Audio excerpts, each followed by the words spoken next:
Salut à tous et bienvenue dans cette vidéo. Aujourd'hui c'est le premier tutoriel sur la soudure. On va tout simplement parler de la base, c'est-à-dire comment réussir à souder un composant facile à souder. On va prendre un truc traversant, on va prendre un petit condensateur de récup quelque part, allez hop, on va prendre un truc complètement foireux, juste un condensateur gonflé, donc bon, c'est juste pour la blague quoi.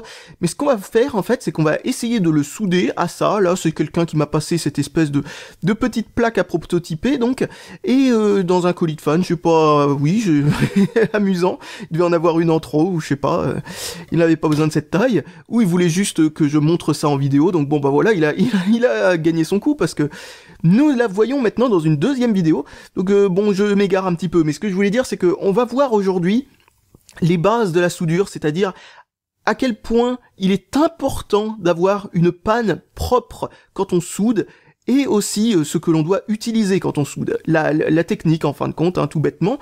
Donc bah voilà, bon, c'est parce qu'il y a beaucoup de gens, ils utilisent un fer à souder, quoi, ils le font chauffer, etc. Et puis ils essayent de retravailler une soudure. Malheureusement, ça ne marche pas comme ça. Il y a quelques subtilités. Donc la première chose que l'on va faire, c'est qu'on va prendre ce truc. Habituellement, c'est rare quand on fait du bricolage que l'on ait des trous comme ça, que l'on puisse faire passer le composant à travers deux trous. J'espère que nous avons le bon écartement. Oui, parfaitement, pas de problème. Et qu'ensuite on soude à travers, etc. et ce soit tout propre. Ça, c'est vraiment quand on fait quelque chose, quand on fait son circuit lui-même. Enfin, quand on fait son circuit lui-même. Qu'est-ce que je raconte quand on fait son circuit soi-même? Mais bon, d'accord, je sais pas, je bug. Et donc, première chose à faire, nettoyer son fer à souder, parce que ça, c'est vraiment le plus important. Première chose à voir aussi, c'est avoir un fer à souder convenable. Si vous avez un mauvais fer à souder, on reconnaît souvent un fer à souder convenable au fait qu'il utilise tout bêtement, pas qu'il soit thermorégulé et qu'il ait un interrupteur, enfin quand je dis un interrupteur je veux dire plutôt un variateur pour la température, voilà, qui soit thermorégulé. Souvent ça vient avec le fait que voilà, bon vous voyez qu'il est assez usé mon truc, hein, ça fait bien longtemps, mais il fonctionne toujours. Cette chose là qui est la partie chauffante du fer à souder se remplace d'ailleurs. Dans les bons fers à souder vous payez peut-être 40 € ou 50 €, ou vous pouvez même en trouver parfois à 30 €, hein. Sur Amazon j'ai vu qu'il y avait une bonne marque, je sais plus laquelle. Oh putain, c'est dégueulasse tout ça. Ouh. Bon bref, ma panne est aussi une panne qui est d'origine, vachement ancienne. Il faut que je la change depuis un bon moment, mais vous allez voir que quand on entretient une panne relativement convenablement et quand on sait la nettoyer, on peut toujours faire du travail relativement honnête, malgré que, bah voilà, parce qu'il faut une panne de bonne qualité. Ça c'est le truc le plus important. Encore plus important que la thermorégulation, encore plus important que le fait de pouvoir régler la température.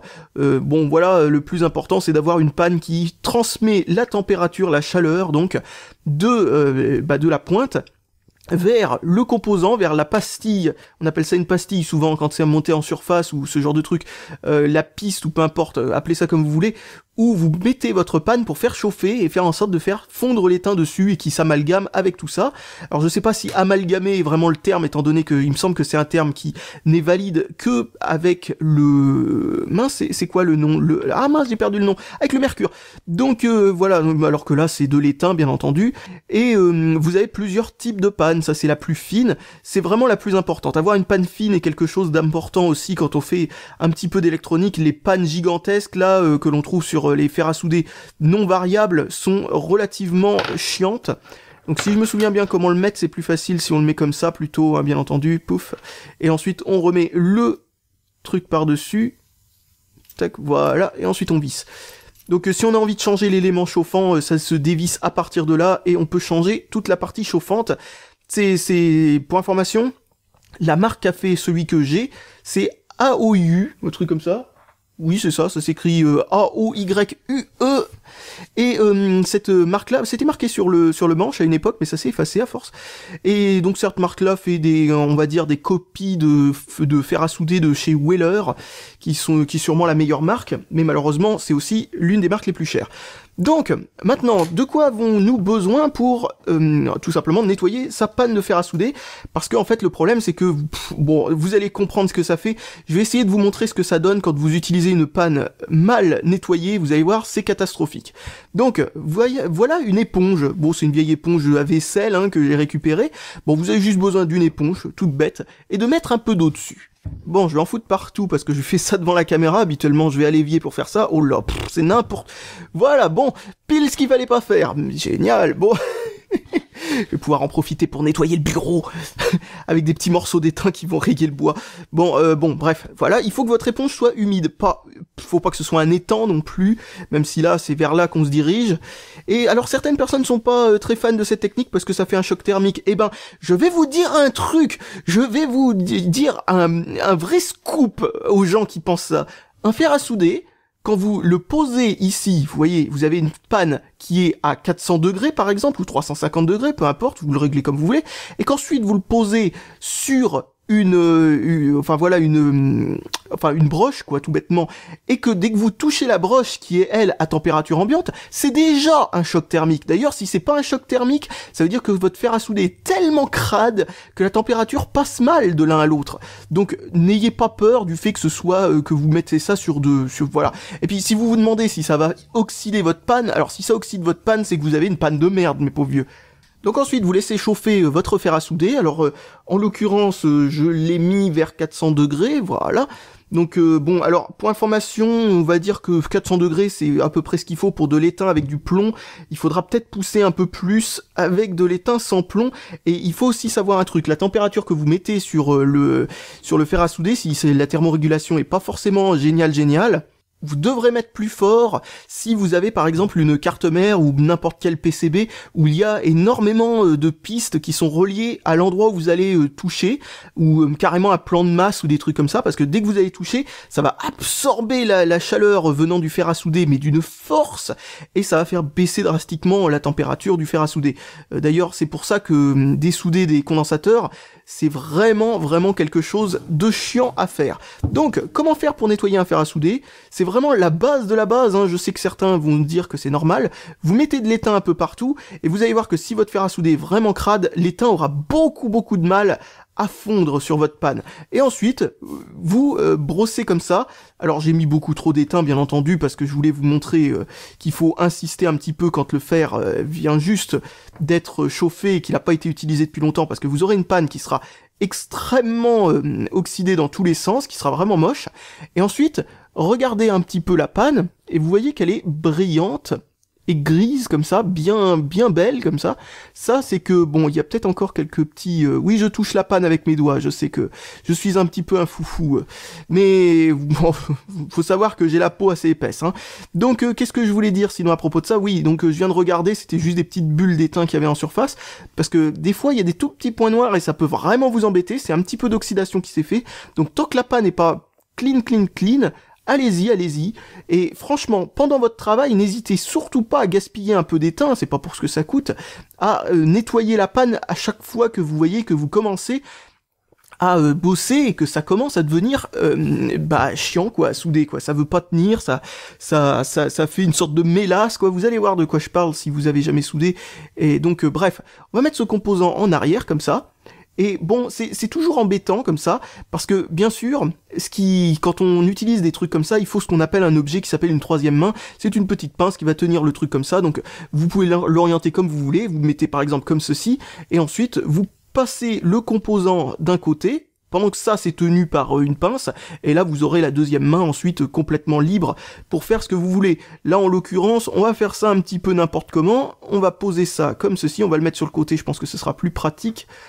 Attendez 2 secondes, voilà, je suis pas en face. Donc ensuite, pour souder ça, alors vous voyez que franchement, quand vous n'avez pas une troisième main, vous devez vous y apprêter d'une manière assez étonnante. Alors là, par exemple, je suis en train de faire justement ce qu'il faut pas faire. Habituellement, ce qu'il faut faire, c'est tenir le truc et ajouter de l'étain par-dessus, parce que l'étain contient ce qu'on appelle du flux de soudure. Eh bien, ça va tout bêtement faire en sorte que ça va décaper la surface avant de la souder, et ça vous fera une soudure toute propre, toute belle, et franchement sans aucun souci, une soudure qui va tenir. Regardez, je peux faire ce que je veux dessus, logiquement je casse le composant ou les pistes avant de péter la soudure. Pour ceux qui savent pas qu'une soudure c'est solide, et ben là vous avez la preuve. Ça c'est ce qu'on appelle une vraie soudure solide. C'est vraiment ça. Bon, le condensateur est cassé, donc on va le faire, je vais vous montrer à quel point c'est solide. Regardez-moi ça. Voilà, vous voyez ce qui vient de se passer? Attendez, je vais vous le refaire. Tac, je viens de péter les pattes. Donc en gros, la soudure est plus solide que les pattes du condensateur. La preuve, hein, vous avez le morceau de métal qui est encore dedans, là. Difficile à faire ressortir. Attendez, oh putain. faire ressortir le bout d'étain là le bout de pâte qui est coincé dans l'étain. Là, ça va être ah, c'est bon, je l'ai. Attendez, chut. Voilà, je l'ai au bout du truc. Attendez, je nettoie. Voilà. Donc voici le bout de pâte. Donc la pâte du condensateur, regardez, vous le voyez là peut-être, difficile à voir, mais voilà, est plus fragile que l'étain. Et ça c'est avec de l'étain avec de l'étain au plomb, mais l'étain sans plomb est encore plus solide. Alors vous allez me dire que quand il pète, il craque complètement, il n'est pas souple, c'est-à-dire il est pas malaxable, mais par contre il est encore plus solide pour réussir à péter un morceau d'étain, enfin, allez-y, quoi. À température ambiante, c'est pas possible, hein. Même si vous montez à 100 degrés, ça va être difficile, hein, franchement, de réussir. Bon, ça devient faisable, hein, en augmentant la température bien comme il faut, mais réussir à casser un peu d'étain, c'est vraiment, vraiment difficile. Donc, bref, ensuite, je vais aller sortir autre chose, vu que j'ai plus mon condensateur, là. Prenons une petite résistance, toc, poing. Voilà une petite résistance, une résistance qui se monte là aussi de manière traversante, donc hop, tac. Bon, on peut bien entendu, hein, vous avez le droit de couper les pattes, hein, il y a rien qui vous en empêche. Regardons ça, tac. Voilà. Donc pouf, tac. Ça c'est quand on achète les composants neufs, hein, ils ont voilà. Donc on va faire un petit quelque chose rigolo, on va faire en sorte que ça fasse ceci et cela. Voilà. Vous pouvez utiliser la longueur des pattes, bien entendu, pour rejoindre deux endroits différents. Tac, vous mettez ça là. Hop. Ah, purée, j'ai le comport dans l'œil, j'étais presque à une longueur standard. Voilà. Bon, c'est bon, on y est, en fait. Donc, on va la ressouder aussi. Alors, ce que je vais faire, en fait, c'est que je vais tout simplement crader ma panne hors vidéo le plus longtemps possible, en fait, en dessoudant des condensateurs sur une carte mère. Et quand ma panne sera bien sale, voilà, c'est bien soudé. Quand ma panne sera bien sale, je vais vous faire une autre soudure et vous allez voir que ça change tout, que les soudures deviennent cassantes, que ça devient impossible. Enfin bon, bref, vous allez voir ça tout de suite. Voilà, donc il semblerait que nous y soyons déjà, donc regardez à quoi ressemble la panne maintenant. Alors ça va peut-être être difficile à regarder, mais regardez-moi ça, c'est tout noir, c'est dégueulasse, il y a une grosse boule d'étain que je me trimballe, bon ça vous comprendrez pourquoi dans une prochaine vidéo sur l'explication de comment dessouder un condensateur proprement, on va dire en utilisant ma méthode. Donc voilà, vous voyez, regardez maintenant, j'ai passé sur l'éponge, et regardez, ça l'a rendu d'un coup tout brillant. Et ça va tout changer. Je vais utiliser le côté dégueulasse de la panne exprès. Et attendez, je vais essayer de trouver un composant qui traîne. Oh, je vais reprendre une autre résistance. Hein. Et on va souder ça. Et bon, l'expérience sera peut-être pas forcément extrêmement viable. On verra peut-être que j'y arriverai à la souder sans aucun souci. Mais vous allez voir que logiquement, ça devrait rendre les choses beaucoup, beaucoup plus chiantes. Si vous savez pas du tout qu'il faut nettoyer, vous allez vous retrouver rapidement à ne pas comprendre pourquoi ça déconne, mais alors à donf, quand vous essayez de souder. Bon là, logiquement, vu que ce fil d'étain est vraiment, vraiment, vraiment génial, attendez, je vais en sortir un moins bon, justement. Ce fil d'étain a énormément de flux intégré, donc il est très, très, très, permissif avec ce genre de problème de fer à souder très crade. À la place, je vais prendre ce brin d'étain, attendez, je vois que je suis hors cadre, et je vais même essayer de faire un petit zoom, histoire de pouvoir vous montrer peut-être un peu plus, avec un peu plus de précision, ce que je fais, même si je vois que, bien entendu, comme tout est de la même couleur, on arrive mal à voir qu'il y a une patte qui sort de là. Donc, attendez, un petit peu plus de zoom. Voilà, là, normalement, vous voyez ce que je viens de faire, et je crois que je viens de toucher accidentellement. Là, bref, tant pis. Donc, on va essayer d'utiliser ça. Je sais pas pourquoi il y a une énorme boule d'étain sur le bout de... bref. Alors, celui-là a beaucoup moins de flux, cet étain-là. C'est du ROHS en plus, donc il est beaucoup plus chiant à utiliser quand on a un fer à souder crade. Et logiquement, on n'arrive plus à faire souder le truc. Oh là! Ah bah alors là, l'exemple est nickel.